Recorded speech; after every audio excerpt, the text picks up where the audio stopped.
طرز تهیه دسر نان برنجی یک دسر فوق‌العاده خوشمزه و متفاوت.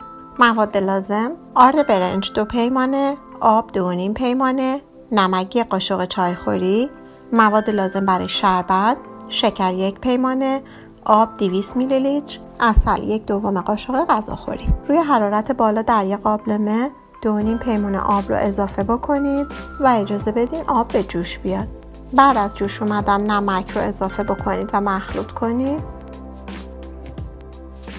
سپس آرد برنج رو اضافه بکنید. بعد از اینکه آرد برنج رو اضافه کردید اصلا آرد رو هم نزنید. شعله گاز رو خاموش کنید. درب قابلمه رو بذارید و اجازه بدید به مدت نیم ساعت به همین شکل آرد برنج در آب جوش باقی بمونه.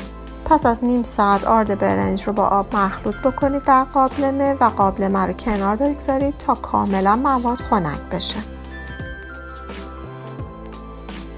بعد از اینکه مواد خنک شد، مواد رو از داخل قابلمه روی یک سطح صاف بیرون بیارید و با دستاتون کاملا مواد رو ورز بدید تا به صورت یک خمیر در بیاد.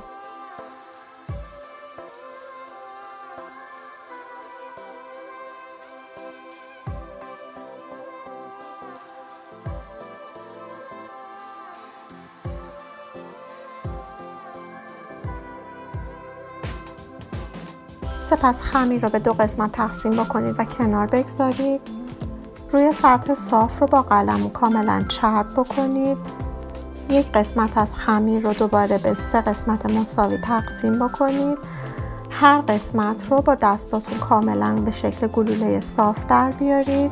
با قلم روی گلوله رو کاملا چرب بکنید و با استفاده از وردنه خمیر رو باز بکنید. ضخامت خمیر حدود نیم سانتیمتر باشه. سپس با استفاده از هر نوع قالب مورد نظرتون میتونید از خمیر شکل‌های مختلف ایجاد بکنید. خمیرهای قالب زده رو داخل یک سینی که روش رو آرد برنج پاشیدین بگذارید و کنار بگذارید.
بعد از اینکه تمام خمیرمون رو قالب زدیم، نوبت سرخ کردن اونا هستش. داخل یک مایتابه به ارتفاع نیم سانت روغن بریزید و اجازه بدید روغن داغ بشه. سپس شعله رو ملایم بکنید و تمام خمیرهای قالب زده شده رو سرخ بکنید تا هر دو طرف خمیرها کاملا طلایی بشه.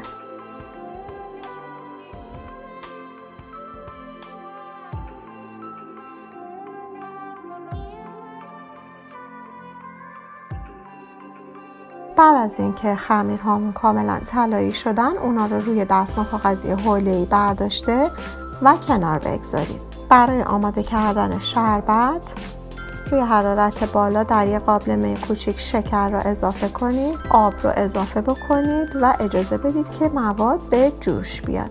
بعد از اینکه مواد به جوش اومد، عسل رو اضافه کرده و کاملا مخلوط بکنید و سپس تمام خمیرهای سرخ شده رو داخل شربت ریخته و برای 5 دقیقه زیر و رو بکنید تا کاملا شربت رو به خودش بکشه.